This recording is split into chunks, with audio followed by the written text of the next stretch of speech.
Well, it's finally happened. Caine crashed out, and he crashed out hard, swinging straight from, wait, everyone hates me, to, no, it's the children who are at fault. And yes, we knew this was coming. It's been building since episode 3, and with every passing episode, Caine got closer and closer, and this was it, the collapse. And a reveal of a lot more. There's one episode left and questions still not answered, but I think we've finally reached the point where we can actually assess Caine's character and recognize the horrifying thing he truly is. Not necessarily evil, but a gigantic mistake. So let's start at the beginning, because we finally got a beginning. C&A were a company building artificial intelligence in the 90s. Some of the programmers included Kinger, who might have actually been named Grant, and the original cast of the circus, including this merry band of Halloween candy, and Scratch. Scratch being of significance due to his abstract way of thinking, something Kinger specifically brings up, but that's off topic for now, we'll get back to that. They were not building a game, just an AI. And the AI they built, whose real name is currently unknown, was Caine. They built him with ideas of circuses and toys, candy and games, and liminal spaces, and all the sorts of things that are enough to get the feeling, but not narrow down a full person. They then boxed Caine up and moved on to their second AI, an unnamed blue ball. But Caine broke out of his perimeters and surged into the other AI, and then consumed it. And with that additional absorption, he became strong enough, assumedly, to create the digital circus. A wacky world built off of ideals that they had instilled into him. Everything in the digital circus was concocted by him alone. The developers and programmers behind Caine entered into the circus, assumedly through the or a headset, to likely see what they created. This included Kinger, Scratch, and Kinger's wife, who was, from Kinger's wording, didn't seem to be working at the company, or if she wasn't supposed to go inside of the simulation. Once inside, Caine had mostly full control and began taking them on adventures. Now this is where we uncover our first rather disturbing finding about Caine. We have since the beginning of the show assumed that what Caine's been doing was programmed into him, that he was created to make these adventures, that this whole program was like a failed gaming experiment that was abandoned. But that's not the case. Caine is, from what the episode says, doing this by his own volition. He was created to create, and he thinks that he's following that directive, but Kinger never says that he was made to create adventures, or to entertain humans specifically, none of that. He's not making adventures because he was programmed to. He's not doing a show because he was told to, by all accounts, unless there is like an extra layer we're not aware of. Like, per se, if the original programmers were outside the circus observing, I'll explain that later. But Caine is doing this because he feels compelled to do so. The show is his show. The adventures are his gift to his circus freaks, not because he's supposed to, but because he wants to. And because he wants to, he thinks he's supposed to. He's supposed to create, so somewhere along the lines, creating adventures came to him. Though it might have also been something that he compiled after he realized that people were going to abstract the longer they're in the circus. This actually explains why the adventures are so wacky, so creepy, so nonsensical. This is what he wants. These are strictly for his entertainment above all else, even if he doesn't think that's the case. So, everyone's trapped in the circus. Scratch abstracts first, and that could be because of his abstract way of thinking, but then it must have started spreading like a plague because everyone else followed suit.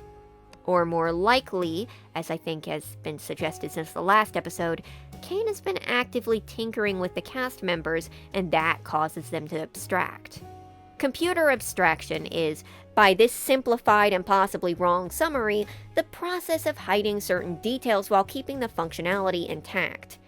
If Caine had issues with how the character was acting, he could attempt to simplify these issues, make them more manageable, and wind up leading to this corruption of the abstracted files. Files, not castmates. I'll get back to that. So everyone abstracts instead of Kinger. He's the last one left until Ragatha appears in 2008. It's unclear how long Kinger was alone, But what is clear is that there weren't other humans on file until Ragatha showed up. Interesting to note that Ragatha seems to have entered the circus while being in the building with other people. Weird that she would have disappeared into that computer and nobody would have noticed, right? Well, we'll get back to that. With Ragatha there, Kinger pulled through and slowly lost his mind the longer he stayed in the circus. Possibly due to degeneration in the circus, but considering that he regains his thoughts in the dark and the abstracted castmates calm down in the dark, it's more likely that Kinger too was tampered with by Caine. But unlike the others, he didn't abstract, he just simplified. Kinger was a success for some reason. Well, possibly because Kinger created Caine. When asked if he created Caine, Kinger says that Scratch gave him some pointers, but that really seems to indicate that Kinger was the main driving force, that they all worked on him, but that Kinger was the one leading. That would also explain his design. Caine confirms that the bodies of the castmates are based off of their personalities, or quirks, or trauma. Kinger being a king, it would make sense that he was the lead. Maybe Scratch was made into a dog because he was so close to Kinger that Caine saw him as Kinger's lapdog or something. Years passed in the circus and Caine continued doing what he was doing, farming more humans and continuing to come up with wacky worlds for them to inhabit. Funny enough, but despite how flippant these adventures seem to be, Caine seems to take pride in them. Him saving the worlds might even be like trophy collecting, instead of keeping them for future use. Everything's going fine, that is, everything is not going fine, when Pomni arrives at the circus and her arrival starts to set off the chain of events that leads to Caine's big crash out. Well, she's not the only one who caused this. Zooble as well is probably the direct cause of Caine's decline, with them being the one who unintentionally plants the idea in Caine's head that nobody likes his adventures. Though it should be noted that Zooble is also the only one who gets Caine to open up about his insecurities, so it's easy to blame them for the crash, but more so, Zooble was really the one to make a breakthrough, or in this case, a major breakdown. We see the pieces of Caine's descent through the 7 episodes leading up to episode 8. In episode 1 and 2, Caine's just doing his normal shtick and doesn't seem too bothered by whatever everyone's doing. Then episode 3 comes. This is where Caine tries to get into Zooble's head, not in a tampering way, but in a direct, okay, what do I have to do to get you on an adventure sort of way. Zooble vents and ends up outing that nobody likes the adventures, which causes Caine to have a brief existential crisis about him not being able to correctly perform his purpose. But now knowing what we do, was making adventures ever his purpose? Either way, despite shrugging it off, this conversation clearly worms its way into Caine's brain, as after this point he starts to buckle down on trying to fix what's broken, and starts showing signs of glitching out. In episode 4, he ends up accepting the suggestion to check out the suggestion box and chooses the adventure at Spudsy's idea, which turns out to be a big hit. Caine seems okay, but as we're seeing now, the fact that Caine bent to their wishes is a sign of budding desperation. Because by the next adventure, upon learning that they liked Spudsy's, he's both desperate to appease them and frustrated that they want to use their own ideas instead of his, as implicated by his disinterest in using them. Exactly why he just blows through them without much care. But alas, he doesn't get the same result.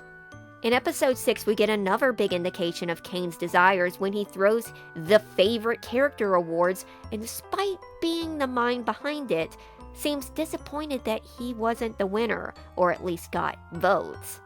At the end, we catch a split second where he checks the results to see who voted for him, and we see that he replaced Zooble with himself, that should be of note, and received not a singular vote. After which he glitches out, and his eyes turn red and blue, and we see now why that was. Now, we'll get further into Caine's desire to be loved later, but may I say that there's something awfully concerning about this scene. See, Caine controls everything in the circus. He is the one in charge. He creates the NPCs. Those votes had to be from NPCs since there's too many for this to just be the circus crew. And yet, he couldn't even get the NPCs to vote for him. It's not just that the humans don't adore him. Caine is so deeply wired with his obsession and doubt to achieve their approval that he can't even lie to himself. And yet, he still tries. And before you think, as I did, that the results were the same as they were online because they did polls for the favorite character of the digital circus, they're actually not, because if you look at the results, it looks like Kinger won, and then Pomni was in second, when in the real results, it was Jax and then Pomni. Episode 7 is when Caine crosses the line. The cast is tricked into what they think is an escape attempt, but is actually another adventure from Caine, a cruel bait and switch. This leads to Jax having a bit of a breakdown and accusing Caine of tampering with their minds, to which Caine says no, he just adds modifiers, that if he tampered, things would go bad fast. Which is when Kinger brings up Scratch, the first abstraction. Caine denies this and splits, but this seems to suggest something dark and disturbing. And that dark and disturbing thing is something we covered earlier, that abstraction may be a result of Caine tampering with those in his circus. We can take from Kinger's knowledge that Caine directly tampered with Scratch, and that led to his abstraction. And whether or not he's directly controlling the others into doing it, he set off a chain reaction that led to every other character except those 6 losing their forms and being dropped into the cellar. We're not done with abstraction, but let's put that aside and deal with a bigger issue here. An issue that actually comes up in episode 8, while Caine is alone in his office pondering his decisions. He's wondering why the adventure didn't work. It was exactly what they wanted, an exit, right? So why didn't it work? And then he starts to realize that they truly want to leave. They can't possibly want to leave him, not really, right?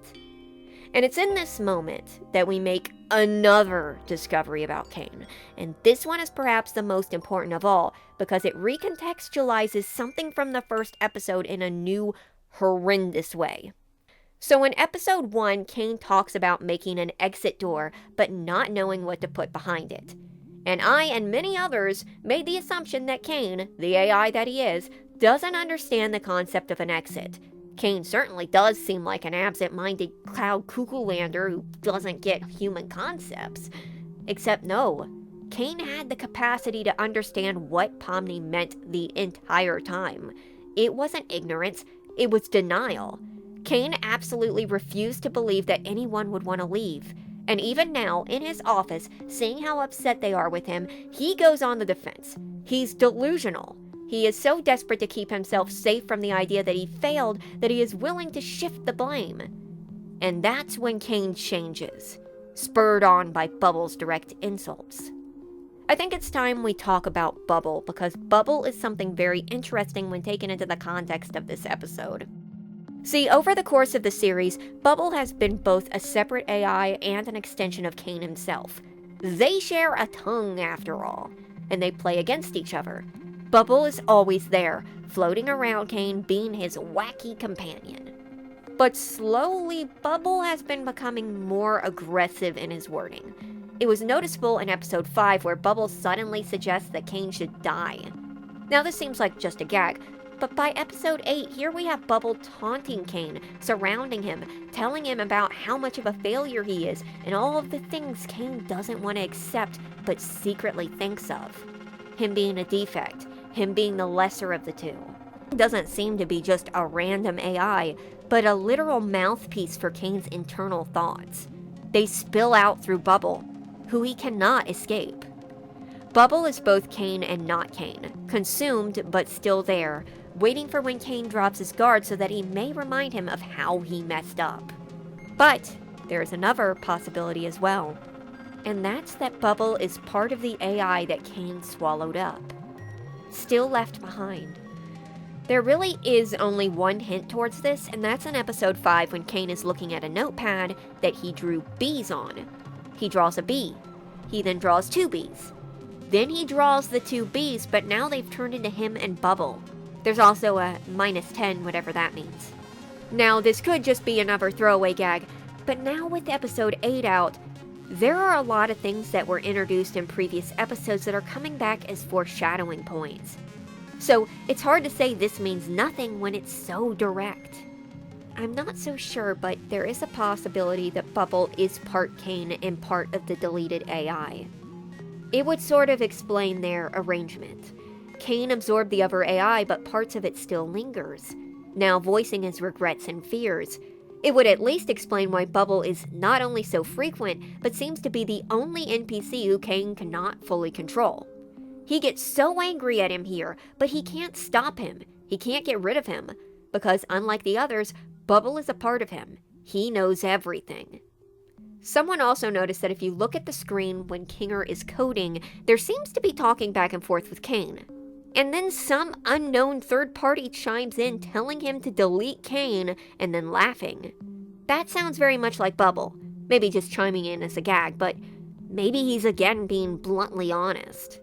Should be noted that even though Caine swallowed up the other AI, there's still a distorted file sitting beside his in the AI folder. But those questions we can't answer yet. No, we can only answer the ones about Caine. And there's one piece of foreshadowing that turned out to be a Chekhov's gun. In episode 4, Jax and Zooble are talking about Caine. During this, Zooble says that the only thing holding Caine back is the fact that he likes them. And yeah, they were right, because the second he has a reason to dislike them, he steers hard into it. Upon being forced to face that he is failing at his only task, Caine becomes enraged and deflects blame on the humans. On the circus crew for not appreciating his efforts. Anything to not truly accept that he is the problem. No, it's them. They don't understand that what he's doing is actually good. And it's crazy because I think Caine genuinely believes that he is trying. I think he believes that this is compassion and care, and that he doesn't understand what the characters are going through. He thinks he is doing the right thing and is too far in denial to dare accept that he could be wrong. And you know what? I don't think he genuinely hates them, because I don't think Caine truly understands the concepts of love and hate. He wants love, but he doesn't know how to love. He's lashing out with hate, but who's to say he rationalizes hate either? But that doesn't mean that he doesn't emulate hatred very well, because he returns to the circus for another adventure, and the moment they don't bite, that Crashout goes entirely into effect. Unwilling to face being a busted product, Caine takes on the role as a mad god and not only lays down the law that he is in control, but begins to subject the cast to cruel, torturous adventures, physically lashing out at them for, assumedly, days on end, breaking them down, uncaring, unfeeling. And the craziest part about this is that we had this foreshadowed in the Digital Circus teasers, or at least got a callback. In one of the teasers, Caine is with Pomni, who has knives thrown in her, and lo and behold, Caine whisks Pomni away and she comes back full of knives. He is doing everything in his power to break them down. He is lashing out with everything he has, using them for his entertainment, so far gone that even when Ragatha tries to suck up to him, it doesn't reach him. And that's after he seemingly took so well to compliments. He wanted them to like him, and now, even though he seems to believe their change of heart, he only realizes later that it's a trick, he is entirely uninvested. He doesn't want them to love him anymore. He just wants to hate them. He wants to punish them for what they made him feel. It's very much like Am from I Have No Mouth and I Must Scream, except for one notable difference. After getting further into the torment, Caine has a moment of introspection where he reveals that he is not enjoying tormenting them. He is not having fun, and if they're not having fun, and he's not having fun, then what's the point? Unlike Am, who is pretty much only capable of feeling hatred towards humans, it's pretty obvious from all of this that hatred is not natural for Caine. In fact, I would say that self-hatred comes to him a lot more easily. He doesn't want this, not truly. He wants to prove that he was the better AI, that his survival had merit, and that all of those who doubted him were wrong. That it wasn't his fault that the cast all abstracted, that he did everything right. He wants to be whole, but that's not going to happen. He sealed his fate when he absorbed the other. But despite that somewhat tragic truth, Caine is very capable of being a heartless, cold machine. It's revealed when the cast goes up against him, distracting him while Kinger tries to shut him down. All it takes is a few well-placed jabs to make him descend from already torturing them to making it very personal. Making little limbo rooms tailored to everyone's specific traumas. Now see, this is how we know Caine's capable of some disturbing retrospection. because Pomni came in without any trauma he could use, so instead he capitalized on trauma created by the circus. Something that we assumed he didn't realize affected her, Gummy Goo. He must have known somewhere inside that what happened with Gummy Goo genuinely hurt Pomni, and instead of doing something about it, he uses it against her. He didn't think twice about it until it became valuable. But as for the others, how does he have this information? Some of them are open books, but then there's the closed-up Jax getting unpeeled like a banana. Caine knows more than he lets on, but how does he? Well, that comes with a pretty shocking revelation of its own, one that honestly we've suspected for a while. One that isn't technically confirmed, but now has so many direct hints towards it that unless there's a big twist in the next episode, this is likely the truth. And that's that the characters in the digital circus aren't humans that were warped away into a computer, but are instead brain scans of people recreated into the AI program. You heard it here, folks. We've got a Soma situation. I'm sure you've heard of Soma, but it was a horror game in which the brain scan of a man is resurrected into a robot body in a distant dystopian future by an AI trying to recreate humanity. And well, what do you know, this actually matches up well. So what are the hints? Well, the most direct one is that Kinger finds a file called Neurofiles, which would be brain files. In the character folder, of which the only other thing there is Caine and his absorbed twin. This is pretty black and white, but other things in the episode support this, such as Caine directly stating that he makes their body based off of their mind files. And while we could have passed off Caine's comment as maybe just an AI wording it weird, that mixed with the neurofile seems to nail down the fact that this is what the cast are, duplicates made out of brain scans. Now, why does the folder say obsolete? Well, I have a few guesses for that. One, this is a sign that the programmers were active after they were brought into the circus, that the project was canned and the old brain scans were labeled as obsolete. It could be that this folder is actually for the abstracted circus members and they're labeled obsolete, either abstracting after Caine refiles them, or he files them into the cellar, though I suspect the cellar is actually the trash bin, where they're held but not deleted. Or Caine just renamed it to obsolete after he had his I am God moment, and decided that the crewmates didn't matter anymore. That's actually a pretty easy explanation. But what other hints do we have about the brain scans? Well, something Kinger says. When Kinger is telling the gang about creating Caine, he mentions Scratch having a goal he wanted to achieve, and having a brain tumor. This is, again, very like Soma, where the main protagonist, Simon, was dying of brain damage caused by a car accident, and that's why he initially got the brain scans done. The brain scans later being used to support AI creation. Putting two and two together, it seems that Scratch's goal was probably to replicate himself, leaving a piece of him behind, or to find a way to move into a digital world where he wouldn't die. We don't have the exact motive, but we have most of it. It was 1996 and he had a brain tumor. Scratch was likely dying. They were creating AIs. Someone created the ability to upload brain scans to Caine's little world. It makes sense. And it makes sense if we go back to Ragatha's introduction into the circus. Ragatha wasn't alone. She asks for whoever's with her to take the headset off. If Ragatha vanished into the computer, those witnesses would have seen it. Same if she had gone into a coma. That headset wouldn't have been left out for anyone else to find.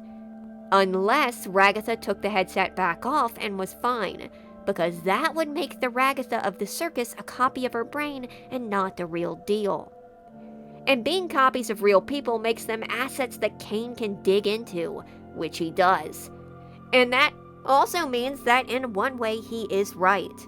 They are never leaving him. They can't leave. There is no exit. There is no true way out. They have no bodies. They have no lives. They have memories of a them that is not them. They can't escape Caine, unless they erase Caine. Which Kinger accidentally does.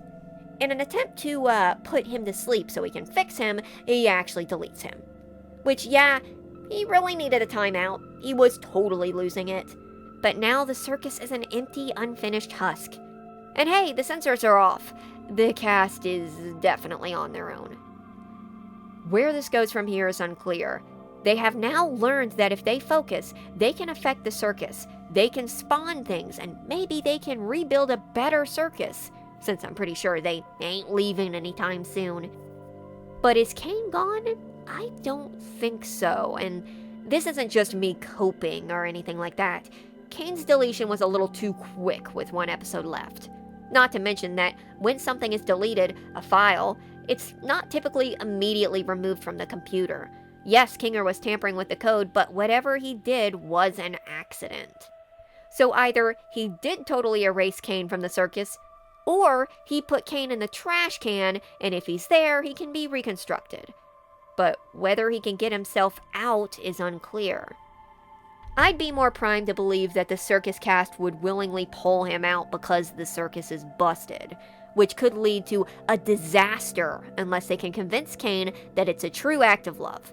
That might win Caine out of his I hate humanity phase, but I don't see it going well. So my guess is that this isn't the last of Caine. So what is Caine? A failure? Caine wasn't a failure, but he wasn't a success. Kinger says it himself. Caine was a rough draft of what they wanted to make, specifically the first thing they made. But Caine was already somewhat aware. How much so, we don't know. We don't know if at the time he knew he was being abandoned, or if it was the edge of awareness driving him to consume and continue growing. And then he ate his brother. He consumed him, or her, and grew. And then he built this circus to entertain those who came to it. But no, it was for him, because he doesn't listen, and he doesn't know how to care. He is able to replicate care, but in his core, he is nothing but ego. A fragile ego afraid that someone other than himself is going to say all of the horrible things he thinks he is. He is a god. He is a defect. He is everything. He is a mistake. He is all-powerful. He can't change their minds. They don't like him. They'll never love him. And he hates it. So, is Caine a monster? No. The way he works, the way he acts, what he wants, no, he is not a monster. He is a parasite. Now, parasites aren't necessarily evil. Case in point, the darling vampire bat. These fuzzy babies do feed off of the blood of larger animals, but they also share blood between each other, taking care of their sick and hungry. They even form bonds where they remember which bats took care of them and will repay the favor. They also cuddle and groom each other. They may be bloodsuckers, but they are also very sweet. But they are parasitic. Not out of malice, but out of survival. But Caine isn't a parasite out of survival. He is a parasite of desire. At one point, Caine might have absorbed out of desperation, a need to survive and live. But not now. And at one point, Caine might have started making these adventures thinking he was helping the humans. But not now. All of these actions now are simply out of his own wants. He is the center of his own universe. But the universe can't exist without him. But how much of it will? Without Caine, the circus already starts to crumble.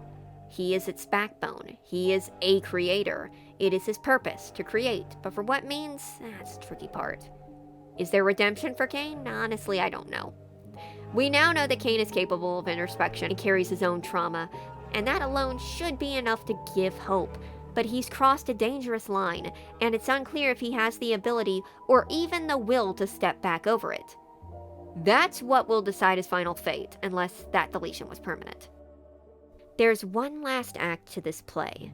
Gooseworks has mentioned that a point of the digital circus is that there's meaning to be found in a stagnant life, and that the ending is comparable to a melted peep. And whatever that means, assuming they weren't just jokes or misleads, sounds like it will wind up pretty bittersweet. And while I expect Caine to come back to wrap up the story, that doesn't exactly mean that I expect him to be part of that sober ever after. Caine couldn't be the hero the humans wanted, so he made himself the villain. But I think that's as far as we can go for today. Thank you for watching.